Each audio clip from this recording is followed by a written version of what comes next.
मियां खलीफा को तो आप अच्छी तरह से जानते होंगे, पर आज हम आपको इनके पति के बारे में बताएंगे। और अब उत्तराखंड में भांग और गांजा बनाया जा रहा है घर पर वो कैसे? और तेरे नाम में काम करने वाली भिखारन अब कैसी दिखती है, देखकर पानी पानी हो जाओगे। और दुबई से कभी सोना नहीं खरीदना चाहिए, पर क्यों? और 6 साल बाद क्या फिर से सरकार करने वाली है नोटबंदी, जानेंगे आगे। और ब्राजील की एक लड़की ने क्यों कर लिया 2 लड़कों से शादी। और क्या कभी आपने 400 टायर वाला ट्रक देखा है? नहीं तो आज आप इस भारत के बाहुबली ट्रक को देखोगे, तो बने रहना एंड तक। फैक्ट नंबर 12, मियां खलीफा ये एक ऐसा नाम है जिनको लोग जानते हैं लेकिन एक्सेप्ट करने को तैयार नहीं है। मियां खलीफा सबसे ज्यादा फेमस एडल्ट एक्ट्रेस में से एक है और इसी वजह से ये बहुत ही ज्यादा गुड लुकिंग लड़कों को डेट कर चुकी हैं। लेकिन इन्हें भी पता है कि लुक से सब कुछ नहीं है, इसलिए आगे जाकर इन्हें एक इटालियन रेस्टोरेंट में काम करने वाले रॉबर्ट सैंडबर्ग नाम के शेफ से प्यार हो गया। ये करीब 2 साल तक साथ रहे थे, लेकिन उसके बाद इनका डिवोर्स हो गया। बोरिंग का कहना है कि डिवोर्स का कारण किसी की भी गलती नहीं है और ये अभी भी एक दूसरे से थोड़ा बहुत प्यार करते रहेंगे और हमेशा एक दूसरे की रिस्पेक्ट करेंगे, क्योंकि इसमें इनकी गलती नहीं है कि इनकी मैरिज नहीं चल सकी। फैक्ट नंबर 11, उत्तराखंड में भांग के पत्तों से घर बनाया जा रहा है। घर बनाने में जो ईंट इस्तेमाल की जाती है वो 2 चीज से बनती है, या तो मिट्टी या फिर सीमेंट। और अगर मिट्टी से बनती है तो एनवायरमेंट को काफी नुकसान पहुंचता है और फॉसिल फ्यूल यूज होता है। और वहीं जब वो सीमेंट से बनती है तो भी वो काफी ज्यादा कार्बन इमिट करती है। पूरी दुनिया में जितना कार्बन निकलता है उसमें से 7% तो बस सीमेंट की ईंट बनाने की वजह से निकलता है। तो ऐसे में उत्तराखंड की आर्किटेक्चर निर्मिता जी ने भांग के पत्तों से ईंट बनाई है और उससे घर बनाया, जो कि काफी ज्यादा मजबूत होने के साथ साथ इको फ्रेंडली है। और ये ठंडी में घर को गर्म और गर्मी में घर को ठंडा रखता है। आपको नहीं पता होगा लेकिन हजारों सालों से भांग का इस्तेमाल कंस्ट्रक्शन में किया जा रहा है, यहाँ तक कि एलोरा केव में भी भांग का इस्तेमाल किया गया है। फैक्ट नंबर 10, अगर तेरे नाम फिल्म आपने देखी है तो इस फिल्म में एक्टिंग करने वाली इस भिखारन के बारे में तो आप जानते होंगे। ये भले ही फिल्म में फटे पुराने कपड़े पहनी हुई थी, लेकिन असलियत में ये बहुत ही ज्यादा खूबसूरत दिखती हैं और काफी ज्यादा स्टाइलिश हैं। ये एक्चुअली में साउथ इंडस्ट्री की एक मशहूर अभिनेत्री हैं जिनका नाम है राधिका चौधरी। इन्होंने 1999 में अपने फिल्मी करियर की शुरुआत की थी और जब इन्होंने तेरे नाम फिल्म में काम किया था तब भी इनकी शुरुआत थी, जिस वजह से इन्हें काफी छोटा रोल मिला था, लेकिन उस रोल को भी आज तक लोगों द्वारा याद किया गया है। फैक्ट नंबर 9, हमेशा से वेस्टर्न मीडिया द्वारा भारत के लोगों को और भारत को बहुत ही ज्यादा गरीब दिखाया जाता है। अगर आप बाहर के लोगों को डॉक्यूमेंट्री या फिर उनके वीडियोस को देखेंगे तो हमेशा भारत के स्लम्स एरिया को दिखाया जाता है, जो पूरे भारत में बस कुछ ही एरियाज में है और अब तो वो भी डेवलप हो रहे हैं। लेकिन ये सारी बात अभी भी भारत के बाहर के कई लोग नहीं जानते हैं और अभी भी भारत को गरीबी समझते हैं। और ऊपर से गरीबी भी किसी और से नहीं बल्कि ब्रिटिशर की वजह से आई है। फैक्ट नंबर 8, आज तक आपने कितने टायर वाला ट्रक देखा है? हो सकता है आप में से कुछ लोगों ने 12 या फिर 16 टायर वाला भी ट्रक देखा होगा, लेकिन अभी हम आपको जो दिखाने वाले हैं उसके सामने ये कुछ भी नहीं है। ये है 400 से भी ज्यादा टायर वाला ट्रक। आपने बिल्कुल सही सुना, इसके ऊपर रिफाइनरी का बॉयलर लगा हुआ है और ये गुजरात से होकर राजस्थान जा रहा है। ये पिछले 11 महीने से चल रहा है और अब तक अपने डेस्टिनेशन पर नहीं पहुंचा है। ये बहुत ज्यादा बड़ा है जिसकी वजह से कहीं ट्रैफिक ना हो, इस सब चीजों को ध्यान में रखकर इसे रुका रुका कर चलाया जाता है और फिर भी ये एक दिन में ज्यादा से ज्यादा 10 किलोमीटर मुश्किल से तय करता है। फैक्ट नंबर 7, ब्राजील के 2 एकदम पक्के दोस्त थे और दोनों को एक ही लड़की से प्यार हो गया। ऐसे में अक्सर दोस्तों की दोस्ती टूट जाती है, लेकिन यहाँ ऐसा नहीं हुआ। इन्हें अपनी दोस्ती नहीं तोड़नी थी और न ही इनमें से कोई भी उस लड़की को छोड़ने के लिए तैयार था, तो इसीलिए दोनों ने लड़की से शादी की बात की और वो लड़की भी मान गई और फिर तीनों ने शादी कर ली। यानी कि इस लड़की के 2 पति हैं और इसमें तीनों में से किसी को भी कोई भी आपत्ति नहीं है और अब ये दोनों एक बच्चे के बाप बनना चाहते हैं, जिसके लिए लड़की भी तैयार है। फैक्ट नंबर 6, क्या फिर से नोट बंद होने वाले हैं? आपको पता होगा आज से 6 साल पहले एक हादसा कर दिया था सरकार ने और सबके साथ मजाक हो गया था। अचानक से आके सरकार ने कह दिया कि 500 और 1000 के नोट बंद हो जाएंगे। ये इतनी जल्दी हुआ था कि कोई भी मैनेजमेंट नहीं की गई थी, जिसकी वजह से कई सारे रूल्स का उल्लंघन हुआ था और तब सरकार से इन सब के जवाब मांगे थे कि कौन कौन से रूल्स का उल्लंघन किया गया। अब इन सब का निर्णय आ रहा है और अभी कुछ कहा नहीं जा सकता कि ये किस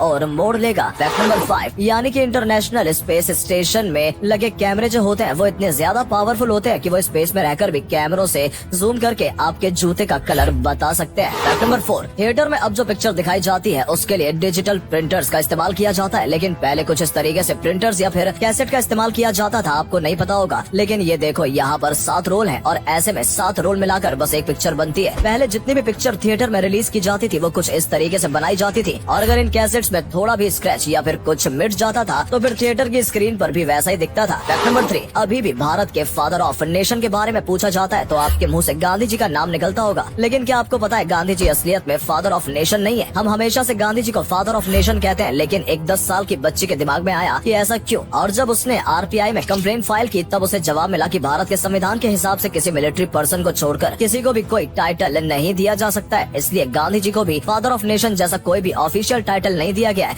ये तो बस लोग उन्हें बुलाते हैं। फैक्ट नंबर 2, एक फेलियर स्टूडेंट ने अपने 12 साल पहले के मैथ्स टीचर को एक लेटर लिखा। इस टीचर ने उस लड़के को जलील किया होता है कि ये देखो बेवकूफ लोग ऐसे दिखते हैं, एक सिंपल सा सम नहीं सॉल्व कर पा रहा है, ये क्या IIT में जाएगा। और सर ने ये भी कहा था कि ये जिंदगी में कुछ नहीं कर पाएगा। ये लड़का शायद अपनी जिंदगी का आखिरी लेटर लिख रहा था। ये लड़का कोई और नहीं बल्कि कैप्टन गौरव प्रताप था। ये पाकिस्तान में घुसकर वन वे टेररिस्ट को इरेडिकेट करने वाले थे। यहाँ से जिंदा आने का 0.5% चांस था। ये किसी भी IIT या फिर एम्स के एग्जाम से ज्यादा मुश्किल था। और जिन लोगों के लिए सक्सेस बस IIT या फिर एम्स है, उन लोगों के मुंह पर तमाचा था ये लेटर। बैठ के सर भी रोने लगे। और अगले फैक्ट पर जाने से पहले इस फोटो को ध्यान से देखिए और बताइए आपको किसका फोटो दिखाई दे रहा है। इससे पता लगेगा आपका दिमाग और आपकी आंखें कितनी तेज है। आपको मिलते हैं 5 सेकेंड।